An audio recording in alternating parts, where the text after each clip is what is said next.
suggest or put out to the audience that we change the format of today's flow a little bit. We had intended to break off into several groups and have individual discussions, but with the quality of the conversation and interaction between the different professionals and perspectives, we thought it would be perhaps a neat idea to once again invite the moderators up and have a panel discussion and sort of focus along the three themes that emerged yesterday. Family impact was one. Families are neglected and there's not enough resources in place to support them. Even if screening was implemented, where do we send these kids?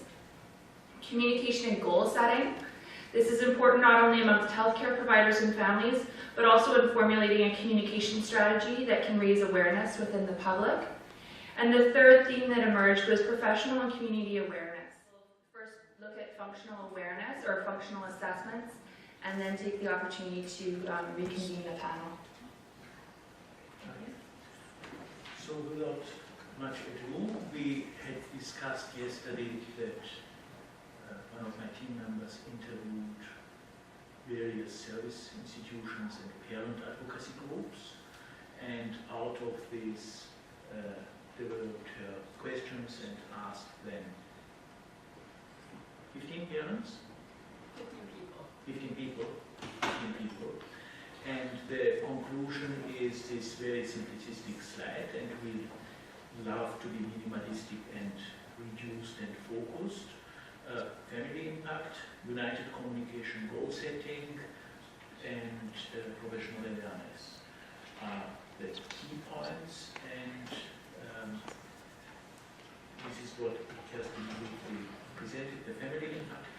We will discuss it further, awareness and communication, and so how to bring that all together. We are working on a report to the Ministry and health authorities, and we are trying to put sleep on the agenda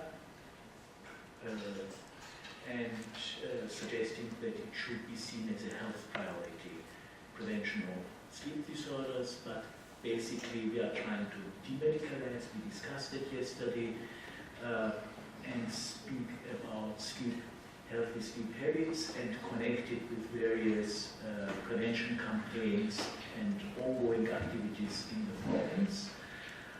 The key question will be for us, how do we evaluate what we are doing, and how do we communicate our knowledge?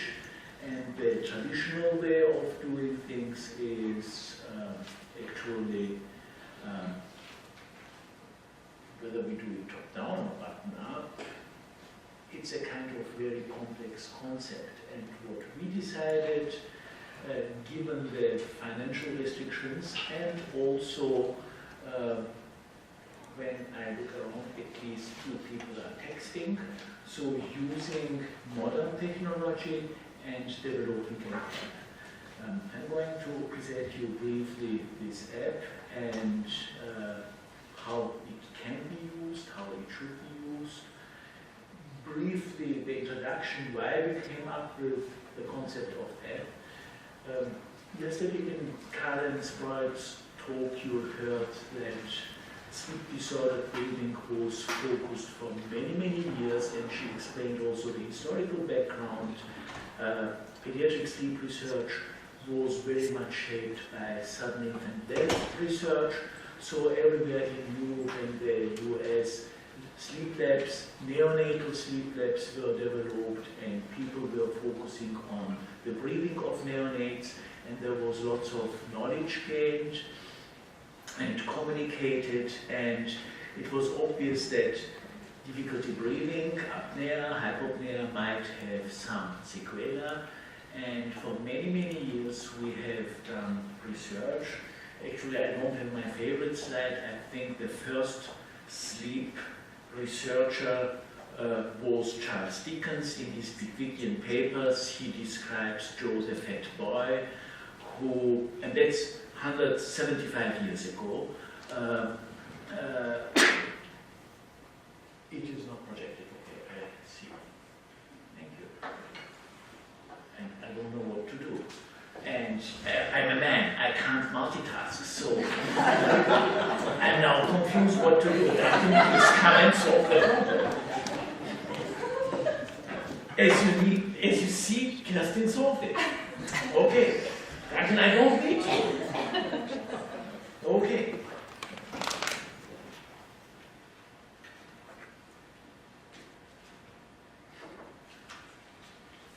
Does it work? It's the presentation mode. The mode you told me I should never use. It works. You told me something wrong. Okay. He's another man. Obviously, I should work only with females.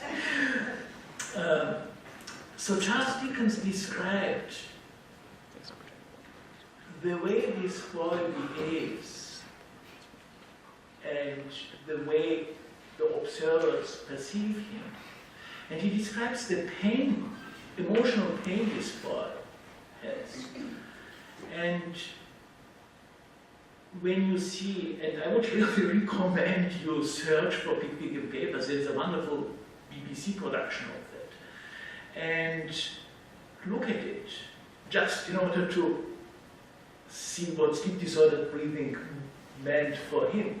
And it took 175 years, and it took, I think, almost 40 years for the medical society community to understand that difficulty breathing is an issue. It took more than 20 years of research, and Karen, please correct me if it's longer or not. At the end, we agreed that it's not about the apnea-hypopnea index, it's about the arousals, and it is about the disturbed sleep, the quality of sleep. How can you assess the quality of sleep in a lab? Of course, with the EEG, but the lab is already an artificial situation, and we know from adult studies that we have to come up with 2-day studies in order to exclude the first day effect, or first night effect actually. So there are lots of questions to what degree the data we are generating are correct or not. And the child is sleeping not well, parents are suffering. Yesterday Kerstin told her story. How many days was it? 2007. 2007 days till we met and found the underlying neurologic disorder which kept Emmy from falling asleep and sleep maintenance problems, and caused lots of secondary behavioral problems. And Emmy was the black sheep, actually. And I was very touched. It was, as always, significant cases happened before Christmas. It was quite at the end of the year. And over Christmas time, actually, Kerstin sent me an email and saying, you know, when we went home, Emmy was quite relaxed. And Rob, my husband, asked her, how was it? And she said, oh, fine. How was it? Yeah, fine, fine, I have that what you have. What do I have? You have restless legs, I have restless legs. And that's what hinders me from falling asleep. And she slept, obviously, quite relaxed. We have the video recordings from the first night. As a physician, I would say it is a disaster, what I'm seeing. And so Annie was under stress. She didn't show, during the assessment, she didn't interact with me. She turned her back, painted, made some drawings, and played with Lego. Ears were as big as this. And she was suffering. And the first, due to our long conversation, she got all the points. And I would say I'm sometimes a little bit repetitive, so she got all the points, was somehow relieved because she developed trust that somebody listened to the story, didn't blame her behaviors, and had a kind of reason for that. And more than that, we had discussed the genetic condition, and that Rob and Kerstin are also on the spectrum. They might have problems, they might not have problems. And so the summary of this story is the best information comes from the parents. And the best information comes from the child. If the child is nonverbal, we have to observe the child. I'm a behaviorist. We can use videos in order to observe, in order to figure out the degree of sleep disordered breathing or the level of disturbance in the EEG. We need for sure a sleep study, but everything starts with the clinical understanding. And the question is between the clinical understanding, the observations, the suffering, the clinical understanding, and the study which validates and translates it into a medical language, what tools we are going to use and what kind of tools we have. Currently we have lots of questionnaires, and I will show you briefly our analysis from the ADHD questionnaires. They focus only on disruptive daytime behaviors and not on the ongoing nighttime issues, or possibly the nighttime issues, which might cause, we don't know, chicken or egg. From my clinic, from my data, we know that kids with sleep problems and neurodevelopmental disabilities who pass through the intake filter at our hospital and are seen by me usually have a sleep problem, several medical and mental health diagnoses, and as soon as we start to treat the sleep problem, the situation improves. I showed you yesterday a case of a girl who had for 9 years sleep problems and anxiety, OCD, ODD, ADHD, global developmental delay. Finally, we could treat her. She doesn't wake up 13 to 15 times per night. She can sleep through. What we did was realizing the underlying condition. What we did was what Carrie Brown had suggests, taking away the discomfort and pain, and her anxiety levels decreased. Retrospectively, we realized that she had hallucinations during the falling asleep situation, what many people with sleep deprivation have, and which causes anxiety. She couldn't fall asleep alone. She needed always, she's living in a group home, in foster care. Now, because the family situation broke down as the sleep problems were not realized, and I can show you the graphs. I'm not going to the details anymore. And her coping skills improved, her resilience has improved. These are original quotations, and no original quotation, but in fact, her math skills improved from grade 3 to grade 7. That's a tremendous success story, and for her, we possibly changed her fate. And I'm very proud of this story. It's also a success story, but the question is, this is an anecdotal case. How can we make such cases reproducible? So it's about this. And coming back, difficulty breathing is obviously a problem. 1 to 3% of the population. 1 million kids and adolescents are living in BC, so we would assume 10,000 to 30,000 to have difficulty breathing. A small group of that for sure needs therapy, and I'm not speaking of lifelong therapy. There are conservative measures, there are surgical measures,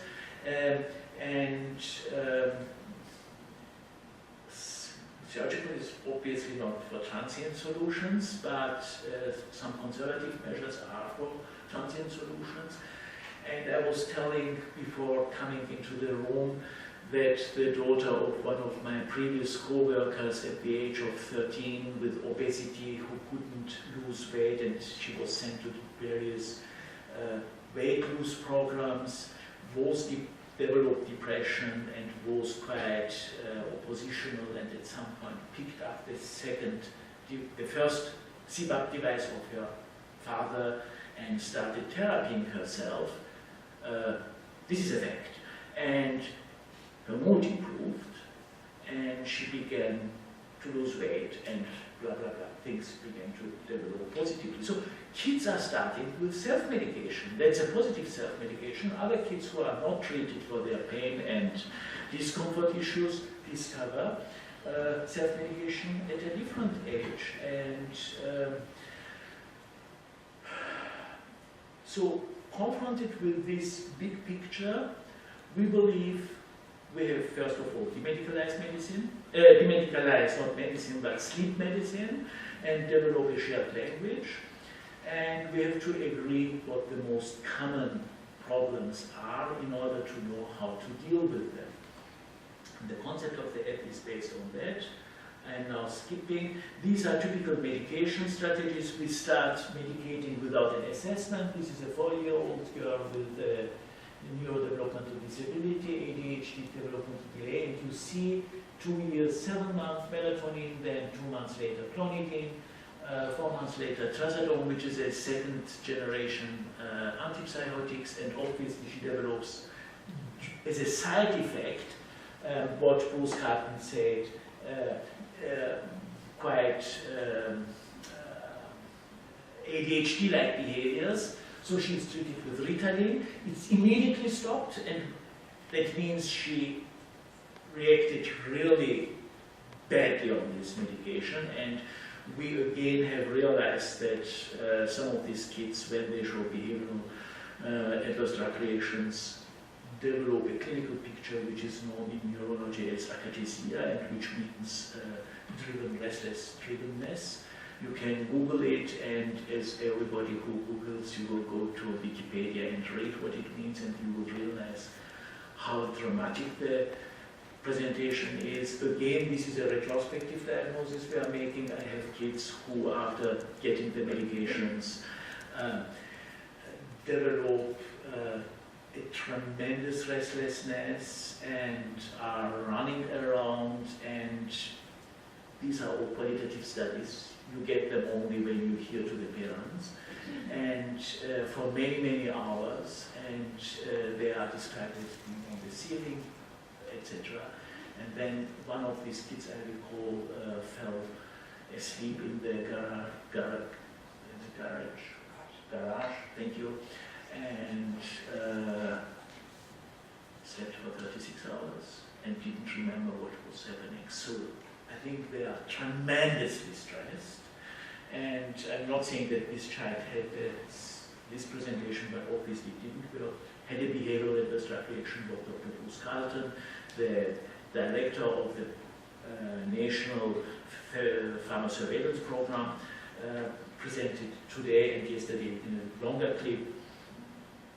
Then at the end they agreed to put her on a combination, on a cocktail at the age of 3.5, and then I had the pleasure to see her, and this is another. These are the medications on the one side for the disruptive daytime behaviors, on the right side for the disruptive night and day behaviors. So something is going on, and I'm not saying the province is full of these kids, but something is going on, and we have to begin to change our understanding, and I'm not going in details anymore, and coming to the end. Obviously, sleep can be treated, so sleep problems can be treated, and the take-home messages of the last years is the underlying sleep problem and its consequences on daytime behaviors were missed.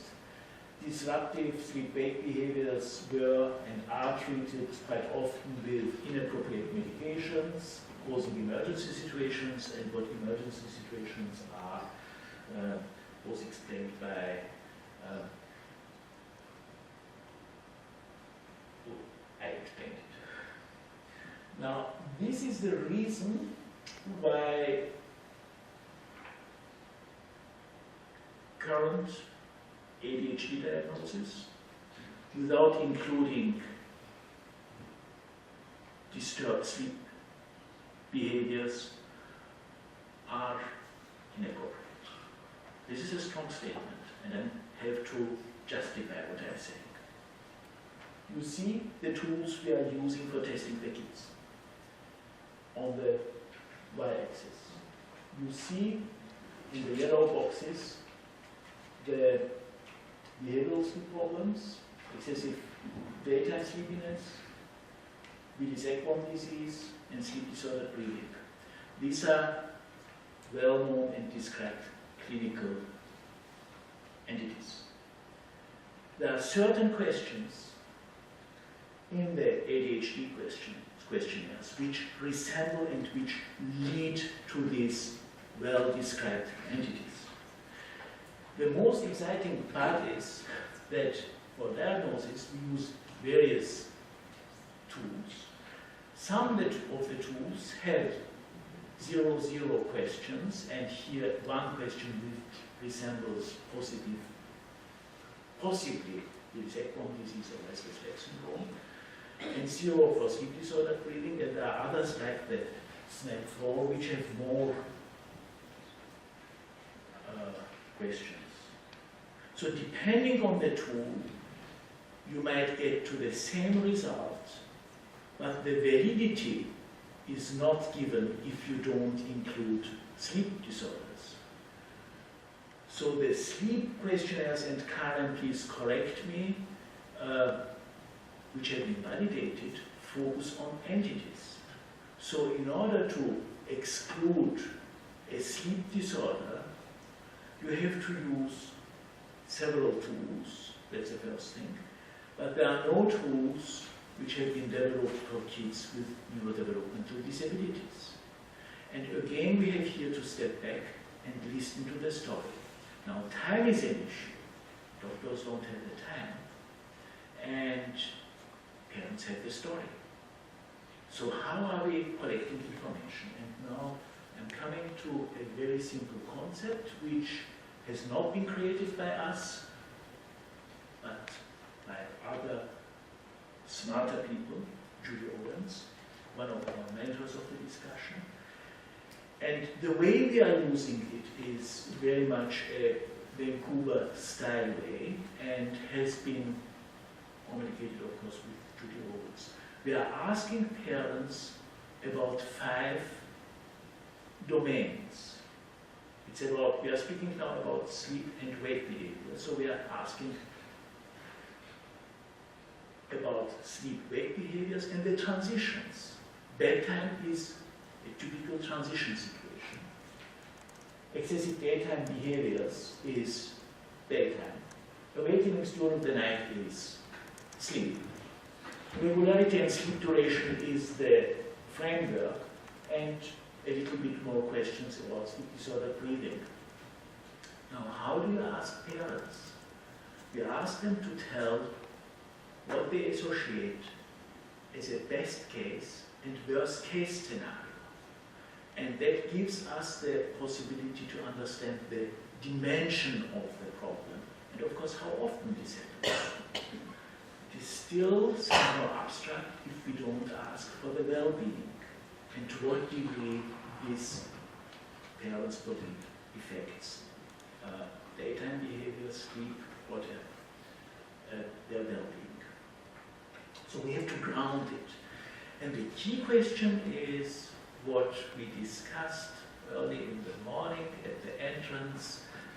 How did you sleep? How do you feel? Was it enough? Because yesterday night was quite late. And did you use a sleep remedy like alcohol or not? And I told now I was very proud. I ate sushi and didn't use a remedy. Should I remember to him in order to be very honest? And in order to achieve immediately a good deep sleep and feel myself refreshed. The question is, was your sleep restorative or not? When you get up in the morning, and when your child gets up in the morning and is grumpy and feels like beaten, or you feel yourself like beaten, you know that the sleep quality was not good. So it's quite simple. And out of this, we developed an app concept, and I'm going briefly to present you this app. Breathing, the last part, bedtime, the first question, sleepiness, daytime behaviors, awakenings, which was also there, timing. So this, and this are the typical Bears questions. We added, given our significant observations, how many kids are put on meds, also information about meds. And given the significant comorbidities, we added also questions about diagnosis. And we are not asking for categorical diagnosis. The entire concept we are suggesting we are promoting is exceeding categorical diagnosis and coming up with functional diagnosis. The categorical diagnosis can be done at some point by an expert at level 4 after waiting for 2 years. When you get through and have all your documents, it will be quite easy for the expert to make his categorical diagnosis. If you don't have your documents, if you haven't collected your information, you might get a categorical diagnosis by somebody who is not an expert, and it might be the wrong diagnosis. And if you have the wrong diagnosis, and this is what I showed you with all the medications, it's not good. This is what where's my cursor here? The family situation. To what degree is the family impacted? So, I did in Vancouver some qualitative studies and did actually a PhD in the area, and what I learned was using qualitative interviews as a concept in addition to medical assessment concepts, and what I learned out of this entire PhD in the area is to respect the ecology, and it starts with respecting the family ecology, to understanding to what degree the family is affected or not, impacted or not. And if somebody tells you, what quite often I'm using this concept, I'm using it structured, sometimes unstructured, sometimes it comes in between the lines. Somebody says, oh doctor, I'm fine, thank you for asking about my well-being.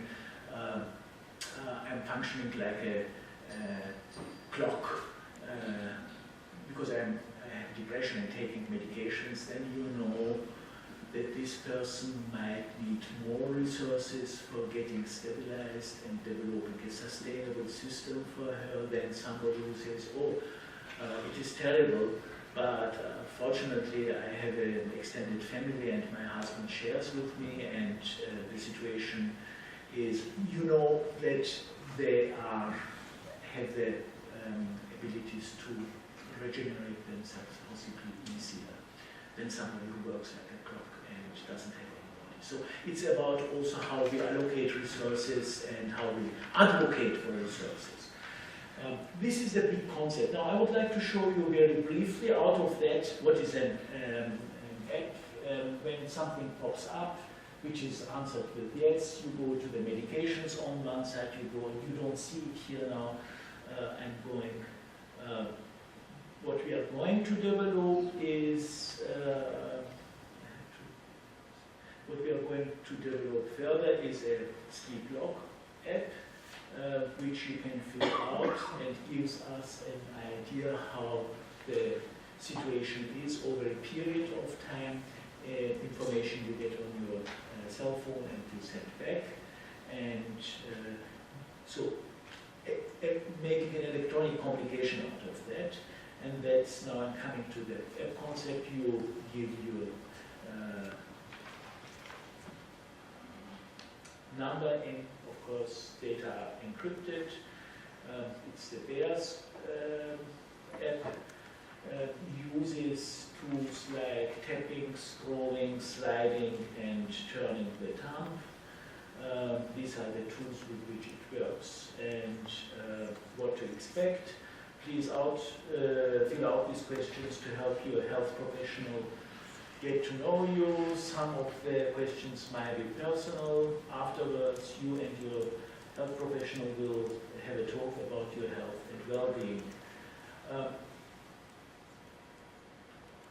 When you do research and when you come up with papers, the question is always, is it reproducible? And what is the quality control? And we decided to print out, to develop. So app is a tool for collecting information, structuring the discussion. I'm collecting the information. And I have to provide the information back because it belongs to the person who has filled it out. So we have decided to have a PDF version of that, which can be printed out by the family and the healthcare professional. As soon as they go over that, they might realize that there are some misunderstandings, blah, blah, blah, and can correct it. So there is already at the data collection and with the review of the data, a quality control built in. In order to understand the types of sleep problems your child may be experiencing, please think of a typical week since your child's difficulty started to answer the following questions. Yes or no. If you say no, nothing will pop up. If you say but yes, this will pop up. How often it happens. Select how often your child experiences difficulties waking up in the morning. When did your child's difficulty with waking up begin? How severe are your child's difficulties waking up in the morning? And if you decide to say, oh, it's in the middle, it will not register. So you have to make a clear-cut statement. It is minor, moderate, significant, or severe. If you don't slide it, it will be not registered. Still, you have the PDF. You can say, oh, didn't work out, and you can go through it a second time. How much of a problem are your child's difficulties waking up in the morning to you? The question about restorative sleep. Yes, no, it continues. Have you had medical attention or support of your child's sleep problems? And if you say yes, the family doctor, pediatrician, community health service, mental health services, not from the medical system. As you see, we are a little bit curious and we would like to get also a little bit more structured information about the background and how they were informed in order to know how we should shape our further activities. How would you describe your child's current well-being, quality of life? Low, not so good, good, great. As a parent, what's your current well-being? Is that minor or all the time? As a parent, what's your current well-being? That's a core question. Now, bedtime questions. Does your child have any problems going to bed or falling asleep? Yes, no. I don't know. There are foster parents who tell me, I don't know. We are closing the door. And that's indicative for me. I am not judging anything, I am saying, okay, they don't know, and it is the way it is. During a typical week, how often does your child have problems going to bed or falling asleep? How severe are your child's problems going to bed or falling asleep? We had a long discussion when we started this project. We have a red cap data bank, and Julie Owens, who is the mentor of the project and who had developed the concept, is involved. Karen Sprout, my research partner, and Peter Bol, Institute International Scholar from Belgium, was involved, and we had a long discussion about how to capture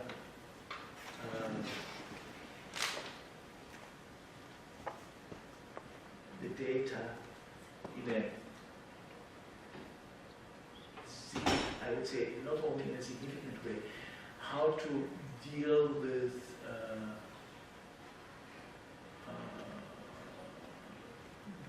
differing, changing perceptions. And we agreed, as said, on having a sliding scale and using this tool for also follow-ups, which will help you to see that something is changing. That gives you yourself and the professional with whom you work, this can be a behavioralist, this can be an occupational therapist, to see in which direction things go and reproduce, ask you about why it has changed, why you see things. It starts the conversation. How much of a problem are your child's problems going to bed or falling asleep to you? Is it a problem for you as somebody who perceives it? For the following questions, please select the behavior that applies to your child. Refuse is going to it. So there are many other reasons. We are not trying again to make a categorical diagnosis, we are trying to assess. Needs parents, caregivers present to fall asleep. Goes to bed but lies awake longer than 30 minutes before falling asleep. Has worries, anxieties when getting ready for bed. Depending on the answers, the discussion goes in a different direction. And coming back now to sleepiness.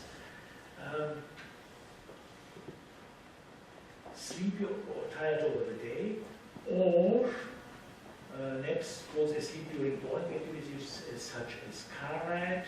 Select how often this happens. The child looks overtired during a typical week. Overtiredness or sleepiness. How much is it a problem for you? Understanding the perception of the caregiver. Now the question, as you know, some of the kids are tired, like adults, and some of the kids develop hyperactive-like behaviors.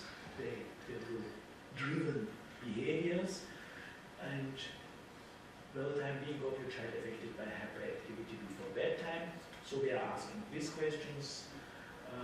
Fidgeting, which goes before falling asleep, avoid falling asleep. Sleep children are sometimes restless or hyperactive, goes in the direction of restless legs without using the diagnostic term. And how often does it happen? Awakenings. And we can continue now. I don't know how exactly it is for you to go through the entire app. I would suggest you can take one of the iPads or two iPads, I think they have, and go over that. I would love to show you the sleep disorder breathing questions, as there are some RTs in the room, snoring during sleep, breathing pauses during sleep, mouth breathing during the night. I see that the question mouth breathing during the day is missing. Bedwetting at night. We know that difficulty breathing prolongs enuresis and troubles toilet training, sweating a lot during the night, signs of stress, restless sleep, lots of movements during sleep. Sleep is for getting relaxed and not for moving around. And how often they occur. Again, we are going through all these and the medications. If you say yes, you will get a fantastic overview of all Canadian medications. Mental health department supported us in developing it and is updating it. And coming to the diagnosis, we are exceeding the concept of functional, the categorical diagnosis. We are speaking of domains, achievement, attention. I don't know, can you see that? The light is, I think, quite bright. Can you darken it a little bit? Can you see it? Can you read it? Okay, that's good. I have problems from here. You have good eyes, Linda.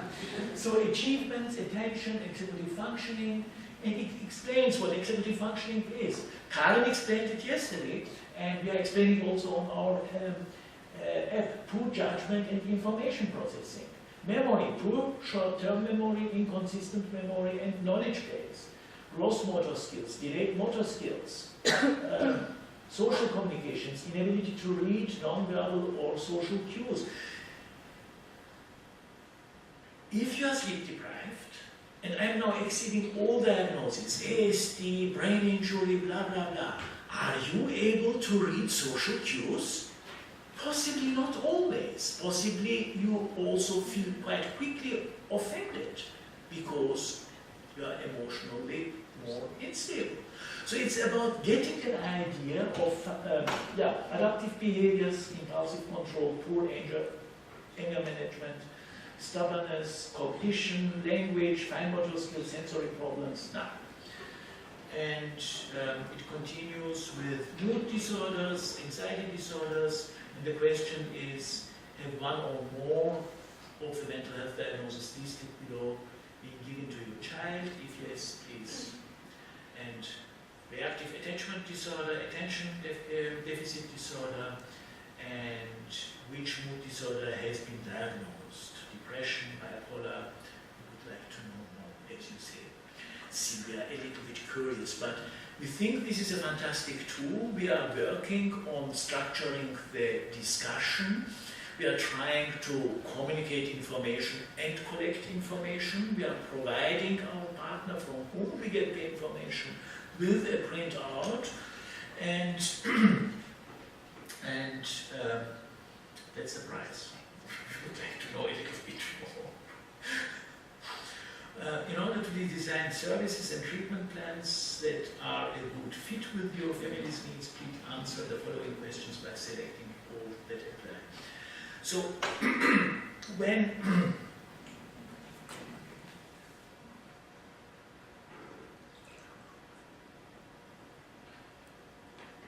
in preparation of this meeting, we asked institutions and parents. Results were family impact, unstructured, missing awareness, unstructured information. What was the third one? Communication and goal setting. Communication and goal setting. This app responds to that. It was developed before Kelsey's interviews. It is based on the research I did 5 years ago when I started with this endeavor in medical anthropology, and we interviewed parents of kids with fetal alcohol spectrum disorder, adoptive parents, birth parents, foster parents. We interviewed social workers and other professionals, key workers, doctors, and out of that we developed a paper which is called, quite problematically, They Silently Live in Terror. This is an original quotation, and published it last year, and it came up with the same suggestions actually. That's the, so all over the field, independent what kind of neurodevelopmental disability, this is an ongoing problem. And when we speak with parents of otherwise healthy children, it's the same story. When we speak with parents about their experiences with the medical system, it's their story. So, question is, how do people deal with it? How do they get along with it? The question about the ecology. What have you improved? What resources have you used to improve your sleep, child sleep? And what are your sources of stress, if any? Language barriers for people like me, relationship difficulties in my family, sibling problem behavior, the system is not appreciating our family's cultural needs, difficulties related to my child's disability, someone, what are your sources of social support, someone with whom you relax and spend time, can you regenerate yourself or not, someone appreciating me and my work. Key questions actually. I don't know what's happening. Likewise, someone with whom you discuss problems and find solutions, and if you don't have these people, you are in trouble. This is what we know from all the parent support groups. They say members who believe that it helped say they helped me to get out of my isolation. So, and even the question regarding social support, and I'm coming to an end, what would you say are the strengths of your family? Trying to get an idea of strength and weaknesses, obviously. Specify what you mean by other strengths of your family. What are your goals for your child and your family? Goal setting. And we are coming to the background information about now the diagnosis. This is the app which has been developed for the FASD, and it will be, this is the same app which will be used in ASD and in other neurodevelopmental disabilities and for healthy children. It is a model, and we are proposing here and summarizing a generic app which collects information in a structured way, and it's not a unidirectional information collection, it is a bidirectional communication, and you, as a person who fills out, get a printout and can use it, go to your doctor, we can send it automatically to your doctor, or to your OT, to whom you would like to be sent. Parents are deciding how they would like to deal with it. That's a first step. We are planning an app for collecting information of log and diary, the sleep log and diaries, as I said, and then there will be a goal attendance scaling app structuring how, which goals when you start therapy you are going to use and to what degree they have been achieved or not achieved. When we speak of goals, there are always also concerns. We have to listen to the concerns. The classical goal attainment scaling concept doesn't ask for concerns. So again, social science impact, we have concerns in our concept of data collection. That's it. We believe, and I printed out, we are going now to the panel discussion. Actually, I think Kerstin decided, we discussed that and she announced, and telling that for those of you who came later into this room, we had initially planned to have 4, I think, breakout sessions, and given the number of people, we decided to have the 3 core topics and go with a panel and ask the invited moderators to participate as panelists and lead the discussion. My suggestion, based on the last 5 to 6 years of research and lots of analysis, and also seeing that the agenda is not really moving forward quite quickly, is we have to work out a report to the Ministry and health agencies. We have to suggest that sleep is put on the agenda, and when they will ask us how many millions do you need, we can say we don't need so much millions. We need first of all to finance the data collection, data exchange, and knowledge information part. That's 1 year. It has to continue if it is successful, and then it continues in this direction. And we will create evidence with the data we are collecting that we are proving already something, doing something very significant, and protecting possibly kids. I can come up with my data, and they are actually headlines. The data I have in my clinic are headlines, and the question is how we deal with such also emotionally touching data without taking it around or becoming drunk on it and making much ado. We have to develop a structured plan. We are going to discuss that. I wrote also this project, how we would suggest it as a printout at some point.